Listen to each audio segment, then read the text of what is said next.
বৃহস্পতিবার ৬ দফা দাবিতে পুরাতন মালদায় জোরদার আন্দোলনে নামল পশ্চিমবঙ্গ আদিবাসী কোরা সমাজ কল্যাণ সংগঠন। আন্দোলনের অঙ্গ হিসেবে বিক্ষোভ ডেপুটেশন কর্মসূচি পালন করল পুরাতন মালদা ব্লক ভূমি ও ভূমি সংস্কার দপ্তরে। এই কর্মসূচিকে সামনে রেখে এদিন পুরাতন মালদার আদিবাসী কোরা সমাজের মানুষজন আদিবাসী কোরা সমাজ কল্যাণ সংগঠনের ব্যানারে প্রথমে মিছিল করেন। মিছিল শেষে তারা সকলে মিলে পুরাতন মালদা ব্লক ভূমি ও ভূমি সংস্কার দপ্তর ঘেরাও করেন। তাদের উত্থাপিত ৬ দফা দাবিতে তুমুল বিক্ষোভ দেখান।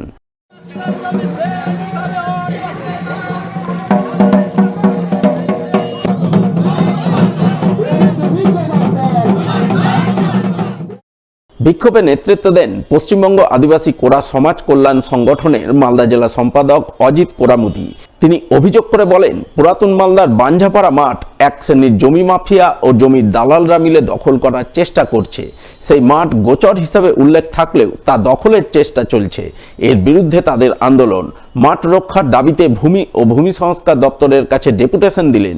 এতে কাজ না হলে আগামী দিনে আরো বড়সড় আন্দোলনে নামতে বাধ্য হবেন। আজকে আমরা পশ্চিমবঙ্গ আদিবাসী কোরা সমাজ কল্যাণ সংগঠনের পক্ষ থেকে আমাদের ৬ দফা দাবি ছিল।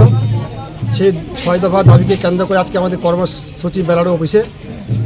এখানে আমরা দীর্ঘদিন ধরে আমাদের যে একটা মাঠ আছে, সেই মাঠ দালালরা এসে দখল করার জবরদস্তির চেষ্টা করছে।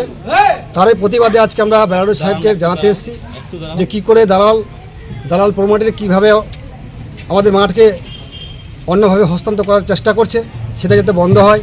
এমনকি গরিব মানুষ যারা আছে তাদেরকে পাট্টা প্রদান করতে হয়। এভাবে করে আমাদের ৬ দফা দাবি, এই দাবিকে নিয়ে আজকে আমরা আমাদের বেলারোতে ডেপুটেশন কর্মসূচি আছে। আজকে আমাদের আশ্বাস দিয়েছে, আমরা টাইম দিয়েছি ওনাকে। উনি বলেছেন ১ সপ্তাহের মধ্যে আপনাদের কাগজ আমি করে দিব। যদি না করে বেলারো সাহেব, যেহেতু উনি কথা দিয়েছেন, যদি না করতে পারেন তাহলে আমরা আগামী দিনে আরও বড় কিছু করার চিন্তাভাবনা নিচ্ছি। এ বিষয়ে পুরাতন মালদা ব্লক ভূমি ও ভূমি সংস্কার দপ্তরের আধিকারিক বিপ্লব কুমার মণ্ডলকে ধরা হলে তিনি বলেন, আদিবাসী কোরা সমাজের বক্তব্য শুনেছেন এবং তাদের সমস্যা সমাধানের আশ্বাসও দিয়েছেন। ওনারা এসেছিলেন এবং ওনাদের সমস্যা ওনারা বলেছেন। আমার সঙ্গে ওনাদের অ্যামিকেবল ওয়েতে এবং খুব ভালোভাবে কথা হয়েছে এবং ওনারা কিন্তু বুঝেছেন ব্যাপারটা কী। এক জায়গায় গোচর ছিল, আগে কমেন্টে ছিল লেখা, এখন দেখছি এখানে নেই, কিন্তু ওটা গোচর হিসেবে ব্যবহৃত হচ্ছে। ফলে আমি ওনাদের এটা কীভাবে সলভ করা যাবে তার জন্য ওনারা কালকে আমার কাছে ওরা দুজন প্রতিনিধি আসবেন এবং সেই অনুযায়ী কাজ শুরু হবে এবং আশা করি ওনাদের যা অভিযোগ এবং অনুযোগ খুব শীঘ্রই সমাধান করা হবে।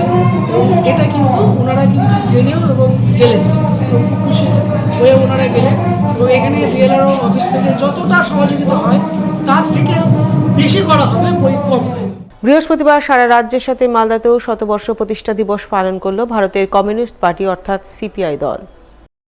এই উপলক্ষে এদিন সিপিআই মালদা জেলা শাখার পক্ষ থেকে মালদা শহরের বুকে এক মিছিল আয়োজন করা হয়।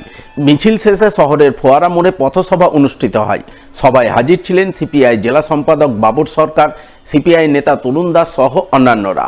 তারা সকলে মিলে মিছিল ও পথসভার মাধ্যমে দলের শতবর্ষ প্রতিষ্ঠা দিবসের কথা সাধারণ মানুষকে জানান দেন।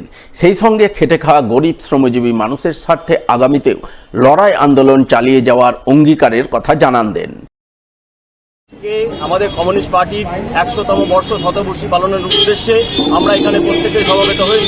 গোটা ভারতবর্ষ জুড়ে, ভারতবর্ষ সহ গোটা পশ্চিমবাংলা এবং মালদাতেও আজকের দিনে আমরা শতবর্ষ উদযাপন কর্মসূচি নিয়ে প্রত্যেকটা জায়গায় র্যালি এবং পথসভার মাধ্যমে গোটা ভারতবর্ষ এবং মালদার মানুষকে পর্যন্ত জানাতে চাই যে আমাদের যে গৌরবময় ইতিহাস এবং আমরা খেটে খাওয়া মেহনতি মানুষের স্বার্থে বিগত দিনেও ছিলাম, আজকেও আছি। এই উদ্দেশ্যে আজকে আমাদের এখানে এই সভা।